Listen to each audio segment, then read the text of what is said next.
최영우의 시사 포커스 1540.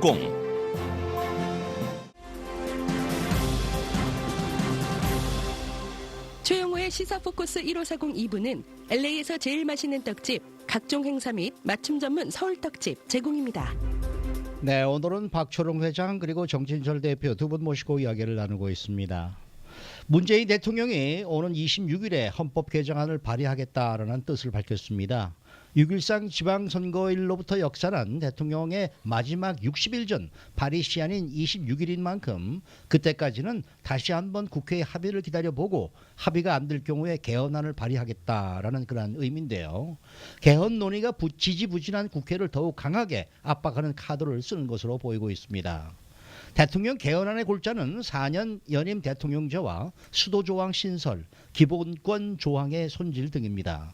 청와대는 내일부터 사흘에 걸쳐 대통령의 개헌안을 분야별로 나눠 국민들에게 공개할 것이고 대통령 개헌안의 발표와 설명은 조국 민정수석이 할 예정이라고 합니다.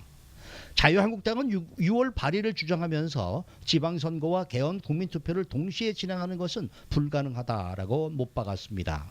바른정당 등은 6월 지방선거와 함께 동시 국민투표를 시행하는 것이 원칙이지만은 상황을 고려해서 시기를 조정할 수 있다라는 입장입니다.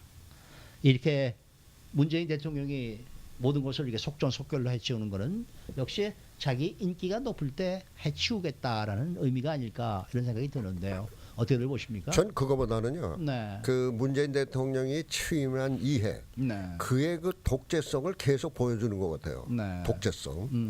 왜냐하면은 3월 26일 날 그 전자 결제를 하겠다는 거 아닙니까? 네, 순방 네. 중에. 그런데 사실 이게 중요한 개헌안을 전자로 결제한다. 이것도 문제가 있는데 네. 한 가지 더 큰 문제라는 거는 네. 그 헌법이라는 게 뭡니까? 국민의 기본권 아닙니까? 네, 그러면 국민의 기본권이라면 국민의 의사를 반영을 해야 되는데 네. 물론 국민 그 헌법 무슨 자문위원회를 둔다고 그러는데 네. 그 자문위원회라는 게 뭡니까? 다 그쪽 그 저 캠프 사람들이겠죠. 네. 그러면 그것이 과연 국민을 대표했느냐? 네. 그 다음에 사실 그 헌법 발의는 국회에서 하는 게 원칙입니다. 왜냐하면 네. 국민의 기본권이기 때문에 국민을 대표한 국회가 아무리 못났더라도 네. 국민을 대표하는 국회가 발의하는 게 원칙입니다. 네. 그런데 자기가 발의하겠다. 또 한 가지 문제는 그겁니다.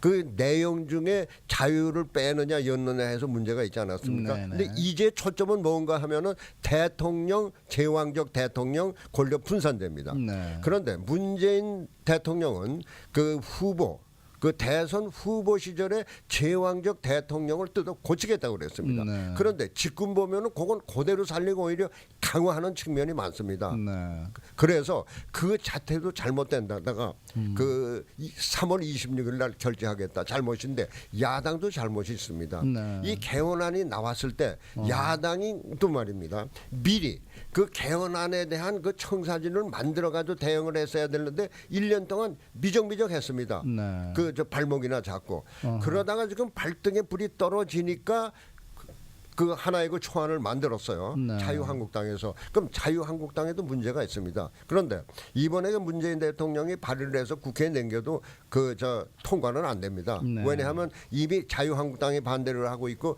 바른 그 미래 거기서도 그 부정적으로 보니까 되지는 않겠지만은 지금 급한 게 개헌 문제가 아니거든요. 남북한 문제라든가 미국과 북한 문제라든가 지금 경제 문제가 심각합니다. 네. 그런데 왜 그런 걸 제쳐놓고 서두르느냐? 이것은 극히 잘못된 겁니다. 그리고 네. 또 한 가지 그 저 조국 그분이 발표를 한다고 그러는데 국민을 사람으로 바꾼다고 그러더라고요. 네. 국민을. 네. 그럼 국민이라 사람이라는 게 뭡니까? 사람 인자 아닙니까? 인민 네, 아닙니까? 그 어감도 안 좋아요. 그래서 네. 왜 그런 일을 하는지 어허. 참 그 헌법 개정을 보면은 참 문재인 정권에서 너무 서두르고 그 뭔가 그 시행착오를 하고 있지 않냐 이런 생각이 듭니다. 박 회장님. 예. 저는 그 문재인 대통령이 뭐든지 일을 할 때 자기가 선거 기간에 약속했던 거다. 이걸 서두에다 항상 엮거든요. 네. 그러면은 본인이 과연 지금까지 해온 일이 그 선거 공약하고 맞은 것이 얼마나 됐냐 이거예요. 네. 인사 문제도 5대 원칙을 세우지 않았습니까? 네. 근데 그 5대 원칙 전부 다 묵살시켜 버리고 자기 마음대로 다 임명하고 그렇게 했어요. 네. 그런데 지금 와서 또 국민 대선 때 국민에게 약속한 것이기 때문에 발의한다 네. 이렇게 나옵니다. 그러면 좀 전에 얘기했지만 재앙적 대통령제를 폐지하고 분권적인 그러한 정부를 만들겠다 했는데 네. 오히려 대통령제를 더 강화하는 네. 그러한 모습이 나오고 있는 거예요. 앞으로 지금 이제 발표되지 않았지만은 네. 골격에 의하면은 그러합니다. 네. 그렇다면은 그 의도가 어디에 있는가? 왜 지금 이 시국에 남북 간의 문제도 지금 굉장히 첨예하고 네. 아주 우리 발등에 불이 떨어질지 어떻게 될지 모르는 네. 이렇게 내일을 첨단하지 못하는 네. 그런 상황 속에서 왜 개헌을 고집하는가? 이것은 좀 전에 사회자님께서 말씀하셨지만은 네. 지금 인기 있을 때 이 네. 문제를 해결하려고 하는 그보다 한국당이 반대하면은 이건 통과 안 됩니다. 3분의 2. 아, 물론 그렇죠. 예, 네, 그러니까 네. 왜 그런 가운데서도 이렇게 하느냐 이거예요. 그거는 지방 선거용이다 하는 것을 지울 수가 없어요. 네. 지방 선거에 그러한 그 모든 것이 지금 하려고 하는 정부의 그 형태를 네.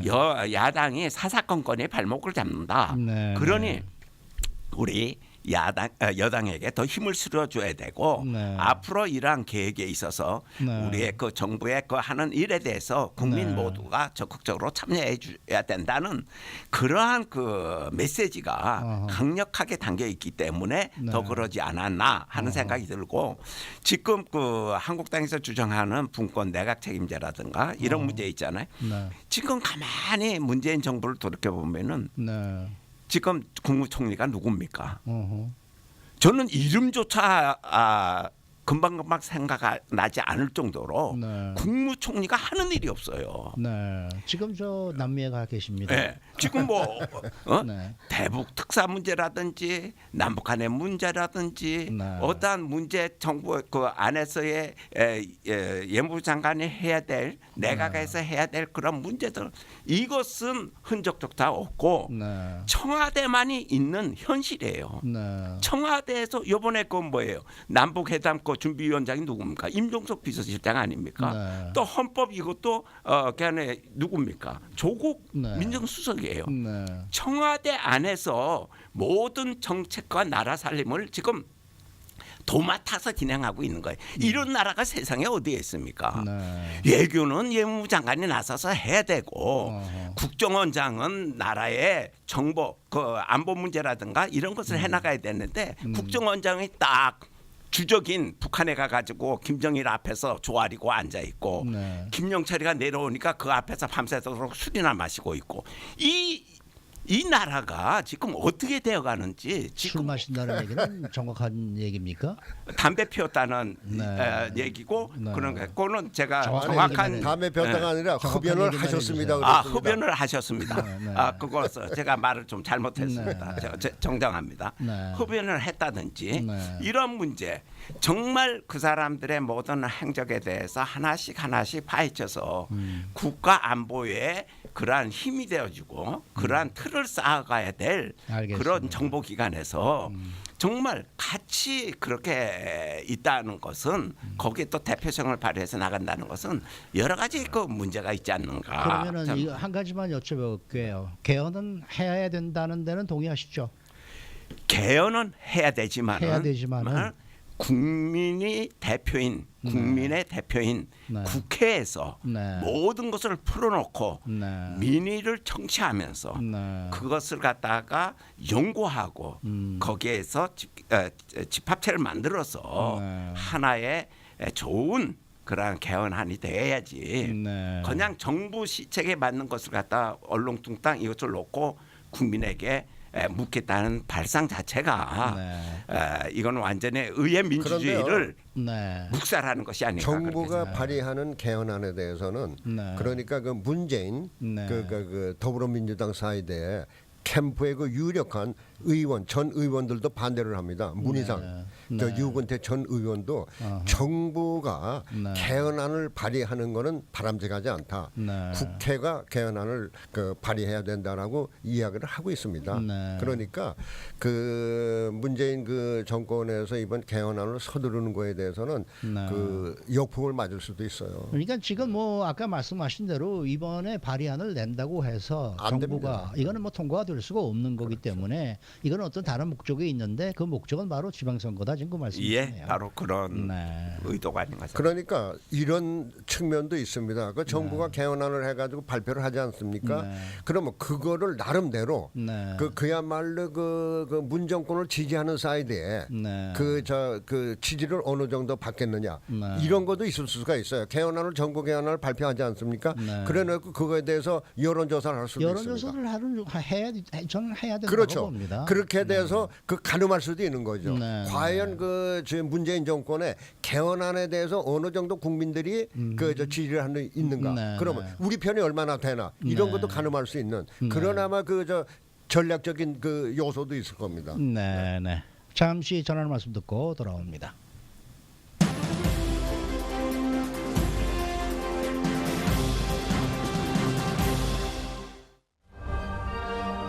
하루 동안 발생한 각종 사건 사고는 물론 주요 이슈를 가장 빠르게 전해드립니다. 매일 저녁 5시에서 7시 이브닝 뉴스에서 뵙겠습니다.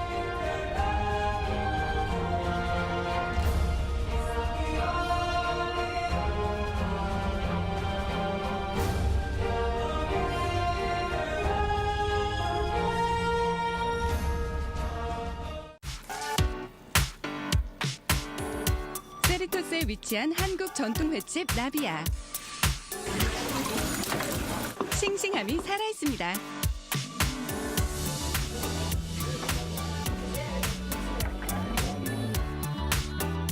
신선함에 반하고 스키다시에 2번 반하는 곳.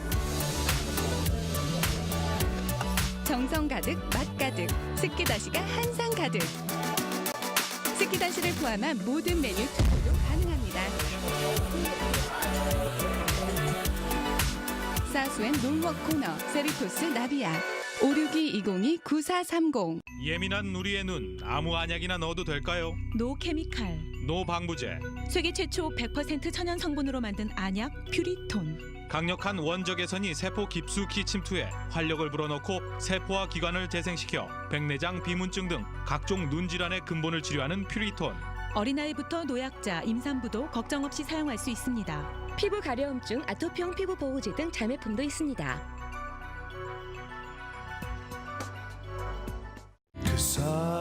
정말 초대하는 마음으로 갑니다.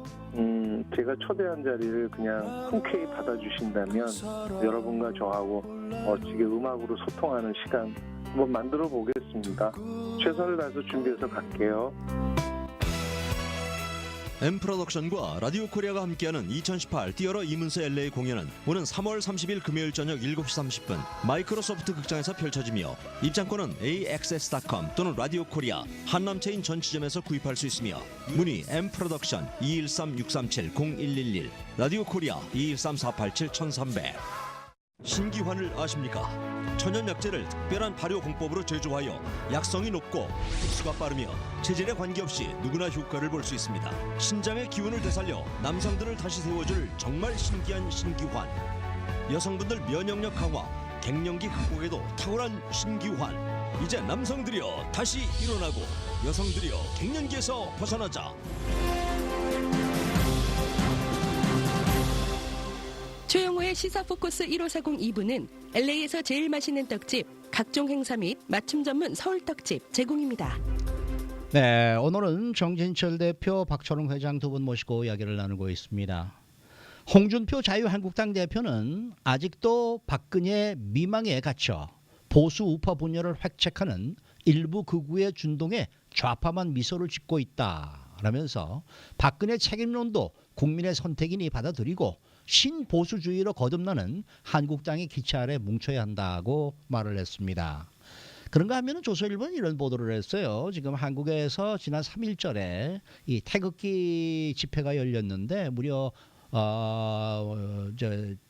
주최 측 추사대로 10만 인파가 들어섰는데 거기에 온 이 집회에 온 사람들이 시위대들이 예전처럼 나이 많으신 분들이 아니라 젊은 분들이 많이 포함이 돼 있어서 새로운 모습을 보였다. 또 정치가 아닌 애국의 입장으로 임하는 이 단체별 구분이 사라진 통합 집회로 마무리가 됐다. 이런 보도를 하고 있습니다. 어떻게들 생각하십니까? 그 조선일보의 보도대로 한다면은 네. 그야말로 보수가 네. 그 새로운 길을 모색할 수 있는 아주 긍정적인 얘기입니다. 네, 네. 그간에 보수하면 꼴통이라고 그러지 않았습니까? 네, 나이 네. 많은 사람들.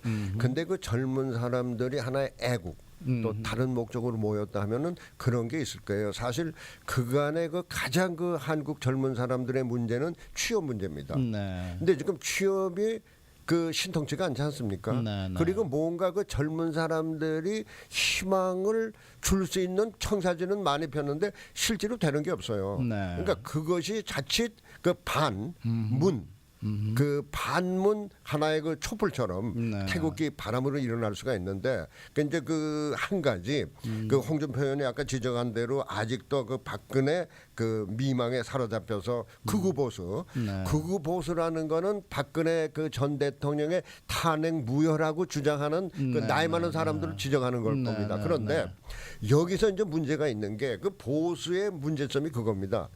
분열이에요. 네.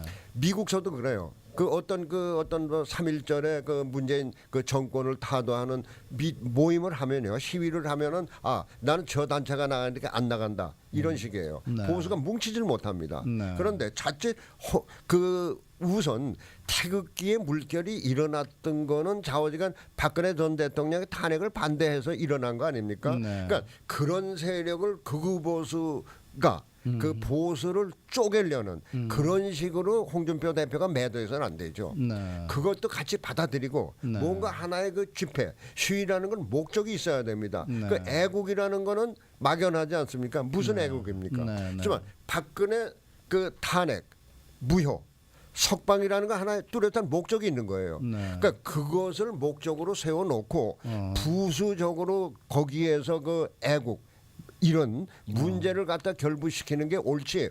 그 홍준표 대표대로 얘기하면 보수를 또 갈라놓는 거예요. 네. 그러니까 그거는 조금 바람직하지 않은 것 같습니다. 제가 보기에. 예, 바로 그겁니다. 홍준표 대표가 크게 잘못하고 있는 것은 보수를 둘로 나누는 있는 거예요. 네. 극보수와 신보수. 네. 이것을 둘로 나누어서 어떻게든 신보수로 나가려고 하는데 네. 이것은 크게 잘못된 거죠. 원래 보수의 그 밑바닥이 뭡니까?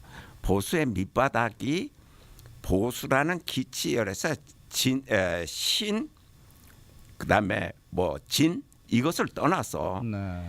하나의 보수라는 진보와 보수라는 양 대결에서의 네. 나라를 사랑하고 나라를 자유민주화시키며 자유시장 경제로 이루어서 잘 사는 나라를 만들고다는 그러한 그 보수의 이념을 네. 모든 젊은이에게나 나이 많은 분들에게나 모두에게 같이 공유할 수 있는 네. 그러한 텃밭을 바로 한국당이 만들어야 돼요. 네. 이것을 홍준표 대표가 해야 될 일인데 네. 홍준표 대표가 스스로 나서서 네. 아주 극보수로 신보수로 이렇게 나눠버린다고요. 네. 그렇다면 뭐냐면은 극보수인 사람은 오케이 우리가 안 받아들인다. 너희들 할 길로 가라. 우리는 우리대로 모이겠다. 이것은 절대로 선거에서 이길 수도 없고 네. 대한민국을 진정한 보수의 그 나라로 다시 탈바꿈할 수도 없는 겁니다. 네. 이 문제 지금 태극기 집회가 어디서부터 출발했습니까? 박근혜 대통령 구속서부터 시작된 거 아니에요? 네. 그렇다면은 지금 박근혜 전 대통령과 이명박 전 대통령이 지금 두 개가 비교가 된다고요. 과연 어느 전 대통령이 저울에 더 무게감이 있느냐 이게요. 네. 무게가 있다는 얘기는 누가 더 죄가 많느냐 얘기예요. 네. 우리가 볼 때도 이건 분명히 한쪽이 기울이지 않아요. 기울은다면은 그 기울이는 만큼 국민들의 거기에 따른 호응도가 그분에 대한 그 사랑하고 거기에 따르는 그 집념에 대해서 홍준표 대표는 받아들여야 돼. 안아야 됩니다. 안고서 과거에 이러이러한 것은 잘못된 것은 우리가 고치고 그리고 더 나아가서 이러한 억울한 면은 우리가 함께 풀어나가고 그래서 우리가 보수가 하나로 뭉치자 할 같으면은 지금보다 다른 새로운 힘을 가질 수 있는 정말 보수 정당으로서의 그 뚜렷한 그런 목적 의식이 되살아날 터인데 자꾸 극보수를 하면서 박근혜 전 대통령에 대한 좀 가까운 그러한 모습들을 흔적을 지우려고 하는 것은 크게 잘못됐다는 거예요. 그런데 뭐 솔직히 말씀드려서 극우 친박은 본인들이 만들었지 누가 만들었습니까? 예, 그러니까 그것을 왜 극우 보수를 하면서 밀어내느냐 이거예요. 자기들이 극우 보수라고 해서 자기들은 완전히 다른 보수와 다른 사람이다라고 자신들을 밀어내는데요. 그러니까 그 보수를 끌어안아야죠. 그것을 끌어안아야죠. 그게 쉽겠습니까? 그런데요. 그렇지 않으면은 그런데 그 젊은이들을 신보수라고 조선일보에서 얘기하지 않았습니까? 그런데 젊은이들을 신보수라고 지칭하기엔 아직 이를 겁니다. 왜냐하면 젊은이들이 태극기를 들고 나와서 애국을 내세웠다면 젊은이들의 목적이 있는 겁니다. 그러니까 아직 신보수라고 그 이야기하기는 못하고 그 젊은이들의 외침이 뭐냐 하는 거를 그 문재인 정권에서 자세히 그 경정을 해볼 필요는 있을 겁니다. 정책적인 문제가 많을 겁니다. 자, 뭐 더 하실 말씀? 저 이번에 그 패럴림픽 개폐식에 갔다 온 분이 하는 얘기가 있어요. 어디에 갔다 오셨다고요? 저기 동계 패럴림픽 갔다 오신 분이 얘기가 있어요. 한반도기만 있고 태극기는 없더라. 개회식장이나 이런데 개회식이나 배식이나 그 얘기를 하더라고요. 나는 못 봤기 때문에 거기에 확실한 건지는 제가 단언할 수 없지만은 거기서 직접 보고 온 분이 그 얘기를 해요. 그렇다면은 보수 정당이라면은 그 문제에 대해서도 강력하게 얘기할 수 있는 그런 목소리가 있어야 되죠. 알겠습니다. 두 분 오늘 수고 많으셨습니다. 감사합니다. 수고했습니다. 자, 오늘 프로그램 여기까지입니다. 잠시 후에는 민성의 정보 스페셜이 방송됩니다. 편안한 저녁 맞으시기 바랍니다. 감사합니다.